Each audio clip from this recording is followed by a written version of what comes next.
জলবায়ু পরিবর্তনের ফলে পুরো বিশ্বই এখন তীব্র তাপপ্রবাহে নাকাল। হিটস্ট্রোকে মারা যাচ্ছে মানুষ। থাইল্যান্ডে তাপমাত্রা ছাড়িয়েছে 50 ডিগ্রি। তাপপ্রবাহে হিটস্ট্রোকে থাইল্যান্ড ও ফিলিপাইনে মারা গেছে প্রায় অর্ধশত মানুষ। এমনকি বাংলাদেশে গত এক সপ্তাহে মারা গেছেন 20 জনেরও বেশি মানুষ।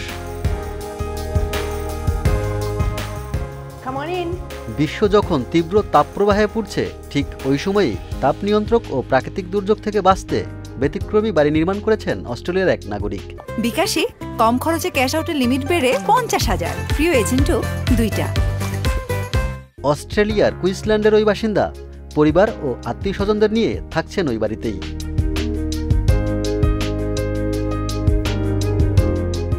ব্যতিক্রমী ওই বাড়িটি দেখলে মনে হবে সাদা রঙের কোনো গোলাকৃতির বোতল।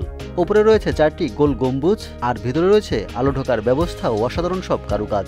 গোলাকৃতির বাড়ি হওয়ায় এটিকে ডোম হোমও বলা হয়। বাড়িটি নির্মাণেও রয়েছে ভিন্নতা। সিমেন্ট, পানি ও থালাবাসন ধোয়ার তরল ও 6000 ইট ব্যবহার করা হয়েছে বাড়িটিতে। নির্মাণে কাজ করেছে প্রায় 20টি ইঞ্জিনিয়ারিং ফার্ম। এছাড়াও বাড়ি নির্মাণে অস্ট্রেলীয় $130,000 খরচ হয়েছিল বলে জানিয়েছেন বাড়ির মালিক। There's nothing to compare it to. I tried about 20 different engineer firms to get one to put his name to this build, and eventually I did. বাড়িটি নির্মাণের ব্যবহৃত উপকরণগুলি গ্রীষ্মের মাসগুলিতে বাড়িটিকে ঠান্ডা রাখে এবং শীতকালে উষ্ণ রাখে, এমনকি সারা বছর তাপমাত্রা বজায় রাখে। তীব্র এই গরমে এমন স্বস্তির বাড়ি একটু হলেও মনে প্রশান্তির দাগ কেটে যায়। Subrata Gain, Channel I.